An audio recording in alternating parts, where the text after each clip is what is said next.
Teve uma votação que houve um aumento do ônibus há 2 anos, não foi quando o secretário era João Batista, e sim o secretário anterior, que houve um empate nessa votação. E depois que houve um empate nessa votação, a secretaria colocou mais três vagas: cooperativa de turismo, uma associação de turismo e a cooperativa de escolares, sendo que aqui nós já tínhamos a vaga dos transportes escolares. Então nós aumentamos para mais 3 vagas, né, porque aí não tinha mais como dar empate no conselho. O Sintratub, de uma certa maneira, percebeu que esse conselho não tinha mais a paridade, se retira do conselho, do debate, e a UFECO, aí veio muitas críticas. Por que a UFECO se manteve no conselho? Porque a gente acredita que, mesmo não concordando com a formação do conselho, nós estando dentro dele, a gente pode fazer o debate com a sociedade civil e ficar toda a reunião perturbando, dizendo que a gente quer a mudança desse conselho. Então, é por isso que nós ainda qual foi a explicação na época? Olha, na época a explicação foi que essas pessoas faziam parte, de uma certa forma, do transporte. A gente não nega que elas realmente fazem parte, porque eles prestam serviços. As cooperativas de turismo hoje são aquele pessoal que trabalha em hotéis, aeroportos, às vezes empresas contratadas. Só que o problema é que aí você percebe que tem muito prestador de serviço de um lado e só 2 usuários do outro para fazer o debate. Fabiano, a Via Ciclo, o Aflodef, a CDL, eu já oficializei o convite para a CDL participar, já oficializei o convite em reunião, agora falta formalizar no Conselho e encaminhar o convite para essas pessoas fazerem parte do Conselho. Agora, Lucas, que não falou nesse bloco ainda. Eu gostaria de falar o seguinte, né? Como que Florianópolis está se vislumbrando hoje para o país e para o mundo, né? Uma cidade do turismo é a cidade da tecnologia, né? Tem, evidentemente, um planejamento estratégico para a cidade que, mal ou bem, está sendo cumprido e está sendo beneficiando a nossa sociedade.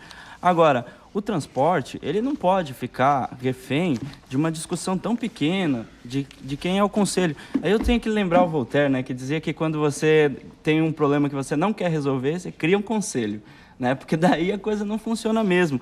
E entra na parte das dificuldades de solução do transporte justamente o fato de depender muito da liderança de pessoas. Depende muito da vontade de um prefeito, ou da vontade de um secretário, ou da vontade de alguém fazer. Porque é o papel que a liderança exerce nesse processo. E isso só vai deixar de acontecer a partir do momento que houver um fortalecimento da tecnologia de informação junto à população. Que a população puder participar de fato das discussões que envolvem o transporte e tomando decisão, né? Eu faço um desafio aqui, público, a que as companhias de comunicação, empresa de rádio, TV, jornais, o poder público, as entidades comunitárias, as empresas se reúnam num grande pacto social para discutir um novo projeto de licitação. Porque essa licitação ela tem que ser uma licitação limpa. Ela não pode ser uma licitação viciada, como a gente vê muito por aí. Ela tem que acontecer de uma maneira transparente. E é envolvendo a população que vai se ter uma solução. Porque os problemas de Florianópolis são problemas complicados, são problemas que tecnicamente envolvem dificuldades, mas, sinceramente, uma vez vencidos os problemas técnicos, os problemas financeiros é uma questão da ciência de marketing, entendeu? Florianópolis tem que conseguir irrigar, e é isso que o sistema viário faz, é irrigar o organismo social, porque é isso que permite o benefício da tecnologia, do turismo. Então, há que se ter uma visão de futuro macro da cidade em que você consiga perceber que um transporte público, tecnológico, avançado, com múltiplas soluções e múltiplos modais, é necessário para o turismo, é necessário para a tecnologia, é necessário para o desenvolvimento econômico da cidade. E se ele não é viável financeiramente, nós temos que discutir como que ele vai se tornar viável, porque o turismo vai lucrar com isso, a tecnologia vai lucrar com isso, e como que se faz para inverter isso no transporte? É impossível? Não, não é impossível. Não é impossível. As soluções estão aí no mundo, a gente não precisa ser genial, basta a gente copiar algumas coisas que deram certo em alguns lugares. Então, agora, se a gente fica numa discussão, né, do preço da tarifa de ônibus, da linha que achar que a solução vai ser, por exemplo, a gente construir pequenas soluções paliativas, não vai resolver. As pessoas, elas não vão esperar essa discussão, as pessoas vão comprar motos, as pessoas vão comprar carros, as pessoas vão correr atrás da mobilidade, porque é essa a discussão. Agora, Florianópolis, o sujeito não pode nem andar. Andar é perigoso em Florianópolis, porque você não tem passeio público, você não pode caminhar, né? Então, a mobilidade urbana hoje é indiscutível. Quem tem um carro tem mais mobilidade urbana. Nós vamos fazer um intervalo e voltamos daqui a pouco para discutir um pouco mais sobre transporte coletivo na capital. Até já.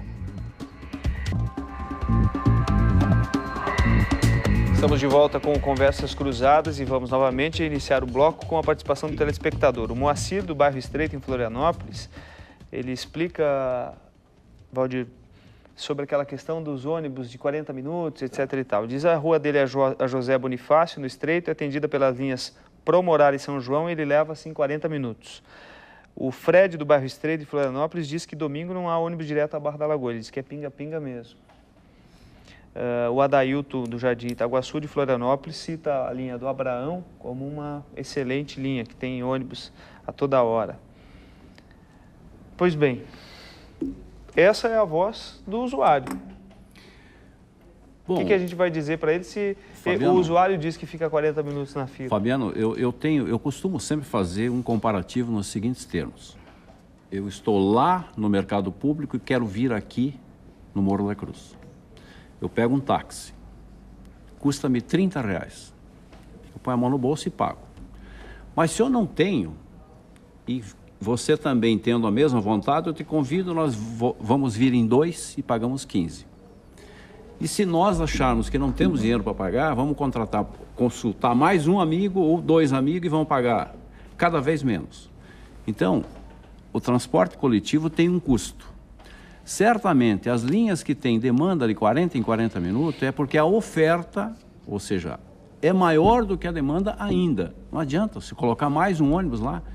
Certamente, e ali o João poderá, através da secretaria, através dos dados que a secretaria tem, pegar todos os horários da linha e eles são numerados um a um quantos passageiros são transportados. Agora, o Lucas falava anteriormente sobre o planejamento. Então, como planejar para daqui a 10, 15, 20 anos? Como que isso pode funcionar? Porque a pergunta, pelo que a gente vê, do usuário vai ser sempre a mesma. Vai ter ônibus? Vai baixar a tarifa? Como planejar isso para mudar essa situação? O planejamento de transporte coletivo no mundo diz o seguinte: toda vez que um cidadão tiver que andar mais do que 500 metros para chegar ao ponto, ele está mal servido. A linha não presta. Tá? Mas aí eu levo aqui para outra questão. Quais são as vias que nós temos no interior da ilha e muito aqui, até mesmo no continente, em que o ônibus possa sair do seu eixo? Indo ao Abraão, ele não consegue ir para o lado esquerdo, que vai para o mar. Não consegue ir ao lado direito, porque só tem umas ruelas que sobe e vai até o morro e não tem para onde ir mais. E nós temos naquele local ali, a mais de 1.000 metros, as pessoas têm que andar.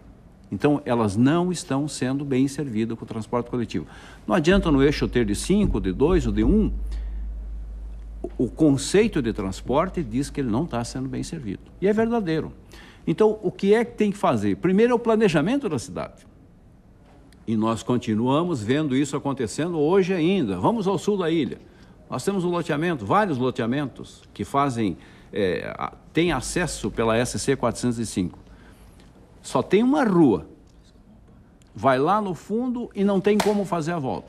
Então, se tivermos que colocar uma linha de ônibus lá, o ônibus vai e tem que voltar de ré. E qual é a distância lá? 2 km, 2,5 km, 3 km. Então, em primeiro plano, para se começar a falar no transporte coletivo eficiente, nós temos que planejar a cidade. E nós temos aí um plano diretor sendo discutido e que está difícil de caminhar.